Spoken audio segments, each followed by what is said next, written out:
Hello guys. आज हम dark Hunter का चैप्टर 10 करने जा रहे हैं। पिछले चैप्टर 9 में देखा था हमने कि बीमिंग ने पेट्रियार्की के सारे हंटरों को हरा दिया था और उसकी मार्टिन थंडर स्पिरिट को भी उसकी स्नोबॉल ने बिल्कुल चकनाचूर कर दिया था।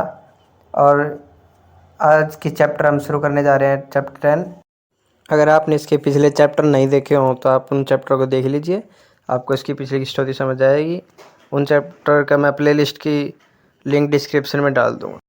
चैप्टर की स्टार्टिंग में बीमिंग का दोस्त वो बीमिंग के पास आता है और कहता है बीमिंग। तभी बीमिंग कहता है, अरे वो तुम कहाँ थे?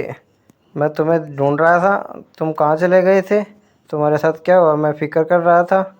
तभी वो कहता है, मैं तो सामान इकट्ठा कर रहा था, जितने भी हमने अंटरों से तुमने इकट्ठा करने के लिए कहा था, मैंने वो सारा इकट्ठा कर लिया एक जगह। और मैं एक जगह छुप के बैठा था क्योंकि मैं तुम्हें डिस्टर्ब नहीं करना चाहता था लड़ते समय, इसीलिए मैं एक ही तरफ था। और तुमने ये इन सबको कैसे हरा दिया? तुम्हें चोट चोट तो नहीं लगी है? और बिना चोट लगे और वैसे भी तुमने इन सबको हरा दिया, सारे एंट्रो को। बीमिंग स्माइल करते हुए कहता है, ये सब तो एवरेज थे, ये सोच रहे थे मुझे हराने चले थे, ये मुझे हराने का ख्याल देख रहे थे, ये तो चुटकियों में हार गए मुझसे सारे के सारे। वो घबरा कर कहता है, फिर अब हम क्या करें? अब तुमने इतने सबको सबसे पंगा तो ले लिया, अब सिचुएशन का मैं पता नहीं कैसे बिगड़ने वाली।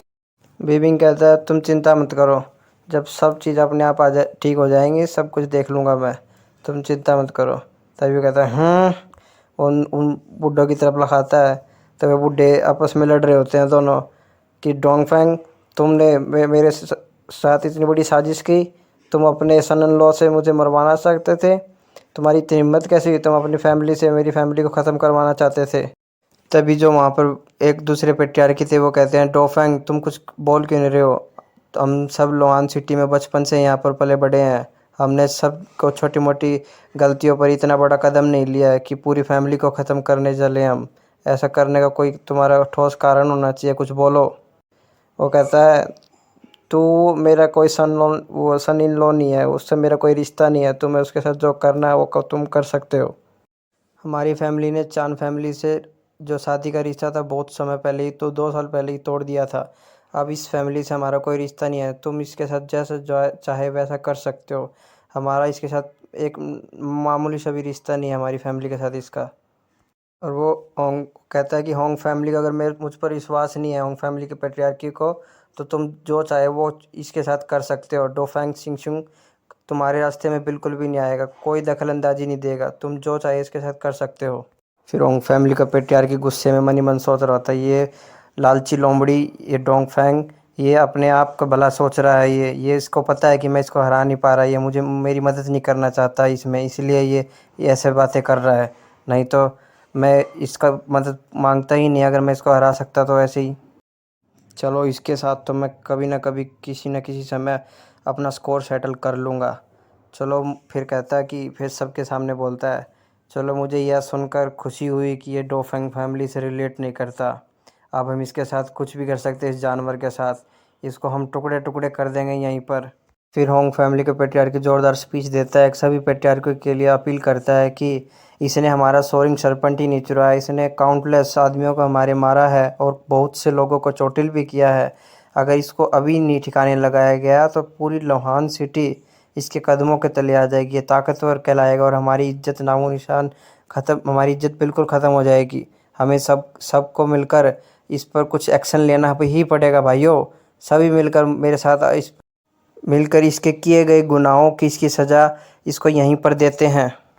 बाकी सारे पेट्रियार्की उसकी बात को बस चुपचाप सुन रहे थे और कोई भी रिएक्शन नहीं कर रहे थे। और कह रहे, फिर एक पेट्रियार्की बोला कि ये तो लाफेबल बात होगी, इस पे तो हमारी लोहान सिटी पूरी हम पर हंसेगी। जब एक पूरी फैमिली इसको नहीं हरा पाई और हम सारे मिलकर इस पर आक्रमण करेंगे तो हमारी जो एक वो है, हमारा रुतबा है, वो तो बिल्कुल ख़त्म हो जाएगा कि एक बच्चे को हराने के लिए सारी फैमिलियों को मिलकर उस पर आक्रमण करना पड़ा। तो हम इस पर ऐसे तो नहीं हमला कर सकते, तुम्हें इसको अकेले ही झेलना पड़ेगा।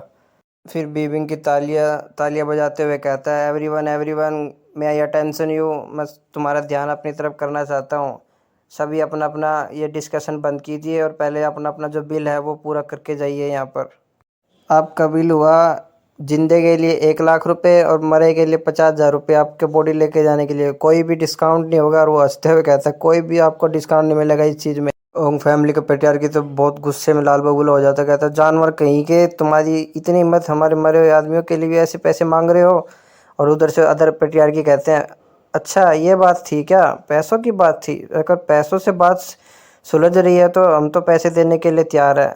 डोंगफेंग फैमिली का पेट्रियार्की सबसे पहले कहता है पैसे मैं 1 मिलियन देने के लिए तैयार हूँ पर लाइफ के लिए, कोई दिक्कत वाली बात नहीं है। उधर से अदर पेट्रियार्की भी कहते हैं कोई इशू नहीं है, अगर मनी से बात सॉल्व हो रही है तो हम इसको ऐसे ही मैटर को क्यों बढ़ाएं, मैं भी अपने फैमिली के मेम्बरों के लिए पैसे देने के लिए तैयार हूँ। तभी होंग फैमिली का पेट्रियार्की कहता है तुम सभी के सभी। तभी अचानक सभी पेट्रियार्कियों की एक सेंस होता है, कुछ पावर सेंस होती हैं और वो सभी की सभी दूसरी तरफ मुड़ के देखते हैं। उधर बीमिंग और वू को भी सेंस होता है और बीमिंग और वू भी देखते हैं। तभी बीमिंग कहता है यह तो, उसकी आंखों में एक खौफनाक वो खौफ दिखता है और उसकी आंखों में एक धूल भरे बाउंडर से दिख रहे होते हैं। धूल में से डीमंस की आंखें दिख रही हैं, मॉन्स्टर्स की आंखें दिख रही हैं।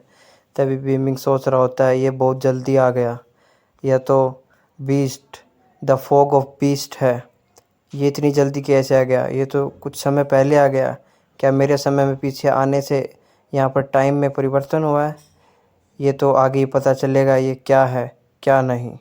ओके गाइस, ये चैप्टर आज का ये चैप्टर 10 यहीं पर ख़त्म होता है। चैप्टर 11 लेके आएंगे हम। अगर आपको ये चैप्टर अच्छा लगा हो तो लाइक करना, शेयर करना, सब्सक्राइब करना और आपने पहले वाली वीडियो नहीं देखी तो इनको देखना। थैंक्स, गुड बाय, मैं मिलता हूँ आपको अगले चैप्टर में।